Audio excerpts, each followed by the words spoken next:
이 말 한 번쯤 들어보셨죠? 셰익스피어의 줄리어스 시저에 나오는 유명한 대사입니다. 시저가 자신을 암살한 인물, 바로 브루투스에게 남긴 말인데요.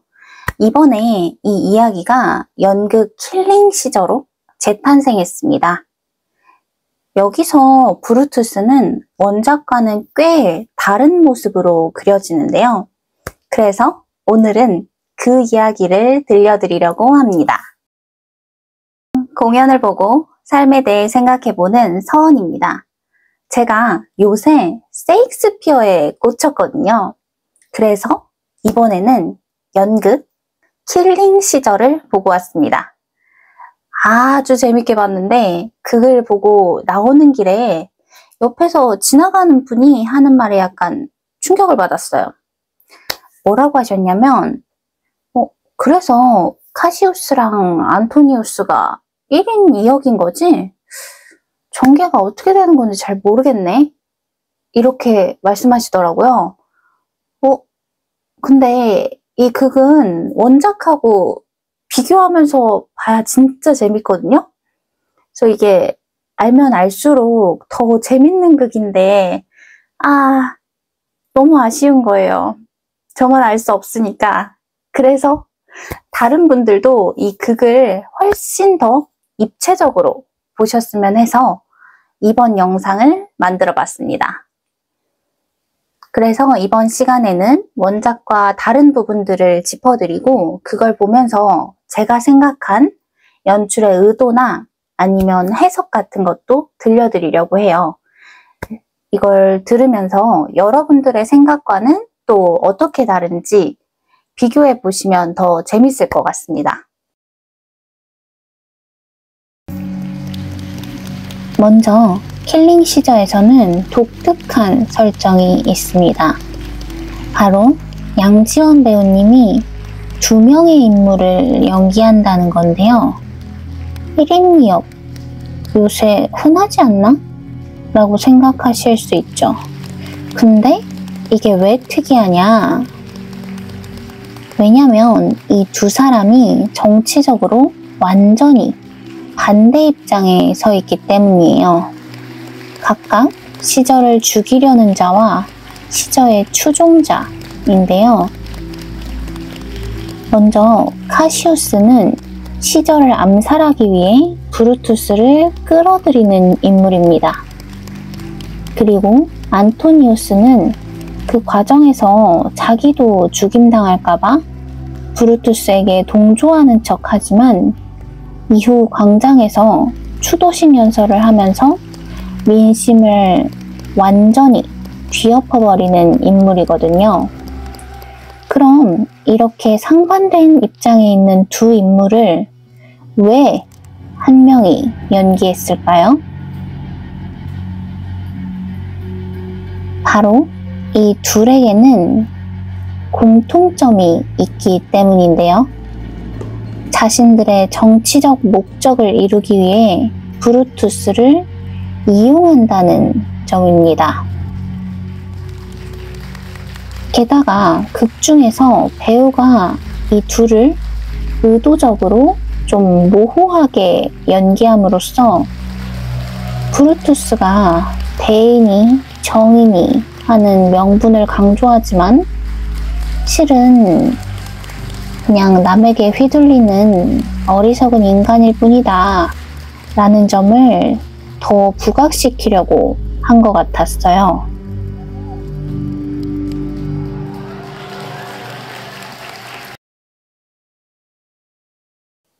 셰익스피어의 줄리어스 시저에는 유명한 장면이 있습니다.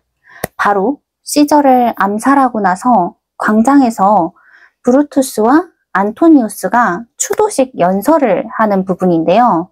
브루투스는 이때 시민들에게 시저를 죽인 이유에 대해서 설명하면서 이렇게 말합니다. 나는 시저를 덜 사랑한 것이 아니라 로마를 더 사랑했기 때문입니다. 그러니까 그를 죽이는 것이 로마의 평화를 지키는 일이었다고 정당화하려고 하고 사람들은 이에 동조하기 시작합니다. 그런데 이어지는 안토니우스의 연설 때문에 이러한 민심이 완전히 뒤바뀌어 버리는데요.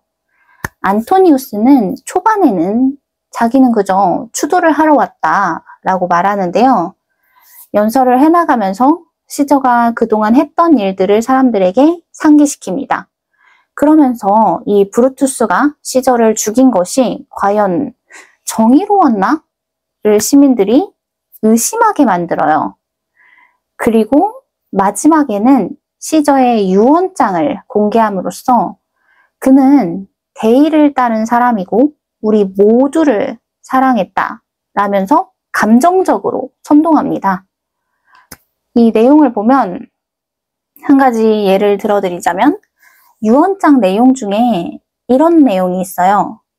모든 로마 시민에게 75드라크마씩을 남기겠다. 그래서 원작에서는 이걸 공개하는 순간 시민들이 시저가 우리를 이렇게까지 생각하고 있었는데 그런 사람을 죽였단 말이야? 하면서 감정이 아주 폭발하게 됩니다. 그런데 킬링 시저에서는 이 유언장 파트를 과감하게 바꿔버렸습니다. 어떤 식으로요? 이 유언장 내용을 공개하지 않는 방식으로요. 제가 이 부분의 대사가 정확하게 기억이 나진 않는데 대충 뭐라고 말했냐면 시저를 야심가라고 믿는 이 고결한 브루투스 앞에서는 절대로 이 유언장을 공개할 수 없다라는 식으로 안토니우스가 얘기하거든요. 이렇게 일부러 말하지 않음으로써 듣는 사람들에게 시저가 우리를 정말 많이 생각해서 엄청 대단한 걸 남겼나 본데? 라는 상상으로 몰고 가게 하는 거죠. 그리고 이 상상은 결국에는 시저는 좋은 사람이었다 라는 우상화로까지 이어지게 합니다. 저 사람이 우리에게 꼭 필요한 사람이고 우리를 이렇게까지 생각해주는 사람이었는데 브루투스가 그런 사람을 죽였어? 그러면 저놈이 잘못한 거다 라고 결론 짓게 만드는 거죠. 그래서 오히려 이렇게 유언장을 공개하지 않음으로써 시저에 대한 상상을 증폭시키고 아예 신격화로까지 이어지게 했달까요? 근데 저는 이걸 보면서 또 한 가지 재밌었던 게 원작에서도 이 연설문을 하나씩 따져보면 이게 절대로 논리적인 이야기는 아니거든요. 저는 특히 이 유언장 내용을 보면서 한 명당 75드라크마씩을 전부에게 나눠줄 정도면은 개인이 그렇게까지 큰 돈을 가지고 있었다는 거잖아요. 그러면 이놈이 살면서 엄청나게 큰 부를 축적한 기득권층이구나 라는 생각이 들었는데요. 근데 이 연설문의 흐름 자체가 감정을 서서히 고조시키기 때문에 그런 생각으로 빠지지 못하게 설계가 되어 있어요. 이성이 아니라 감성에 호소하면서 사람들을 선동시키는 전형적인 글이라고 해야 할까요? 아무튼 그래서 원작을 보면서도 와 진짜 대단한 선동가다 재밌네 싶었는데 킬링 시저에서는 이 유언장 파트를 과감히 생략하면서도 또 다른 선동 정치를 연출한 점이 흥미로웠습니다. 여러분들은 이렇게 유언장 내용을 공개하는 것과 공개하지 않는 것 중에 어떤 게 더 잘 설득될 것 같으신가요? 이 킬링 시저에서는 브루투스를 대의를 위해 행동한 고결한 이상주의자로만 그리지 않습니다. 애초에 브루투스 스스로부터가 계속해서 시저를 죽인 것이 옳은 명분에 기반한 것인가를 끊임없이 고민하기에 그가 믿은 것, 또 지키려고 했던 것이 정말 정의가 맞았는가? 하는 이 전제부터 다시 생각해보게 해요. 극 중에서 브루투스는 자신이 시저를 죽인 것이 정당했는지 내내 확신을 하지 못합니다. 그런데 그러면서도 남들이 자신의 선택이 옳았다라고 인정해 주기를 바라면서 자기 방어적인 태도나 그런 말들을 정말 많이 해요. 원작에서는 이 브루투스가 죽을 때 현실과는 동떨어졌지만 그래도 그 정신이나 이상만은 진실로 고결했다라고 평하는데요. 반면에 이 킬링 시저에서는 브루투스의 마지막 말마저 이상주의자가 늘어놓는 공허한 외침처럼 표현합니다. 그래서 그의 죽음이 그저 좀 허망하다? 부질없다? 이렇게 느껴져요. 이 부분 좀 자세히 풀어드리자면 시저의 후계자인 옥타비아누스가 브루투스에게 시저를 죽인 것을 후회하느냐? 라고 마지막에 물어보거든요. 브루투스는 그제서야, 그 죽기 직전이 되어서야 자기가 한 행동에 대해서 확신을 가진 사람처럼 대답합니다. 후회한다. 너희들을 전부 다 죽이지 않은 것을 후회한다. 그러면서 정확한 대사가 제가 또 기억이 나지 않지만 전부 다 죽였어야 이 로마의 평화를 되찾아올 수 있었을 텐데 그런데 그렇지만 우리는 해방자들이고 너희들 같은 사람들에게서 로마를 지켜내기 위해서 나 같은 해방자들은 과거부터 계속해서 나타났고 지금 이 순간에도 태어나고 있을 것이다. 그러니까 내 뒤를 이어서 또 다른 해방자가 나타날 거고 결국에는 너희들로부터 로마를 지켜낼 것이다. 뭐 이런 식으로 얘기를 하고 자결하거든요. 저는 근데 이 장면을 보면서 브루투스가 정말로 자신의 행동에 확신을 가져서 그런 말을 한 것 같지가 않더라고요. 어쩌면 그 죽는 순간에 그런 믿음마저 갖지 않으면 자신의 죽음이 너무 부질없고 또 허망하게 느껴질 것 같으니까 애써 스스로를 좀 설득하는 모습처럼 보여줬달까요? 아, 나는 잘못되지 않았어. 내 선택은 정당했고 근데 그거를 끝까지 지켜내지 못해서 죽는 거지 나는 옳았어. 약간 이런 느낌? 그래서 좀 자기 세뇌를 시키는 것 같다랄까요? 근데 이게 이미 아까 대사만 봐도 이 브루투스가 자신의 신념을 지키지 못했다는 게 드러나거든요.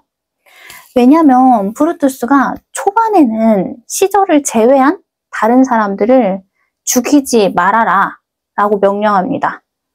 자신들은 로마를 위해서 고귀한 행동을 한 것뿐이고 그렇기 때문에 당사자가 아닌 다른 사람들을 더 죽이는 건 이 명예를 더럽히는 일이고 정의롭지 못하다 라고 얘기하면서 죽이지 못하게 해요. 근데 마지막에 아, 다 죽였어야 했는데 라고 말하는 것 자체가 자기 말을 스스로 뒤엎어버린 셈이죠. 그래도 이게 대사만 이때 이렇게 들으면 좀 비장하잖아요. 그래서 야, 쟤는 그래도 자신의 신념과 명예를 따라서 행동했고 그걸 지키기 위해서 자결까지 하는구나. 이런 느낌이 들어야 되는데 또 그렇지가 않아요. 왜냐면 이때 연출이 또 재밌거든요. 아까 카시우스이자 안토니우스인 배우님이 옆에서 이걸 듣고 있어요. 그리고 이걸 들으면서 비웃습니다. 그래서 이 브루투스의 대사가 막 결연해 보이거나 이상주의자지만 정말 고결한 인간이다. 이런 느낌이 들지가 않아요. 저한테는 오히려 좀 이렇게 비춰졌습니다. 아, 쟤는 끝까지 자신의 이상 속에서만 살다가 죽네? 저걸 고결하다고 해야 하나? 약간 머릿속이 꽃밭이라고 해야 하는 게 아닐까? 그래서 극 중에서 이 브루투스를 두고 천진난만한 이상주의자라는 말을 하는데 그게 정말 딱 맞는 표현 같더라고요. 이렇게 살펴보니까 원작하고 다른 부분들이 꽤 보이죠? 제가 지금 말씀드린 부분들은 큰 줄기일 뿐이고 실제로 그걸 보면 디테일한 부분들에서도 조금씩 차이가 있어요. 그래서 이걸 원작을 알고 보면 이게 어떤 부분이 달라졌고 여기선 이렇게 표현했구나. 그리고 이 바뀐 표현들을 통해서 이 극이 말하려고 하는 바는 무엇일까? 를 파보기 시작하면 정말 더 재밌게 그리고 또 흥미롭게 볼 수 있는 극이거든요. 그러면 마지막으로 이 브루투스가 정말로 자신 외에 모든 사람들이 시저를 죽이고 시저가 되고 싶어 했다는 걸 몰랐을까요? 저는 이 브루투스가 고결한 인간이 아니라 오히려 욕망이 넘치는 사람이 아니었을까? 라는 생각이 자꾸 들었어요. 다만 이게 다른 사람들처럼 당장 눈에 보이는 권력욕이 아니었을 뿐인 거죠. 이 사람은 시저를 죽이고 자신이 역사의 승리자가 되어서 브루투스라는 이름이 길이길이 기억되길 바라는 그런 명예를 향한 욕망을 가진 사람이 아니었을까 싶더라고요. 여러분은 이 고결한 브루투스 어떻게 보셨나요? 그는 정말 정의로운 사람이었을까요? 그리고 그의 선택이 오직 로마만을 위한 대의가 맞았을까요? 다른 분들은 어떻게 해석하셨는지 너무너무 궁금합니다. 어떤 생각을 하셨는지, 어떻게 느끼셨는지 댓글로 남겨주시면 좋겠어요. 그러면 저는 다음번에도 또 재밌는 이야기로 찾아오겠습니다. 안녕!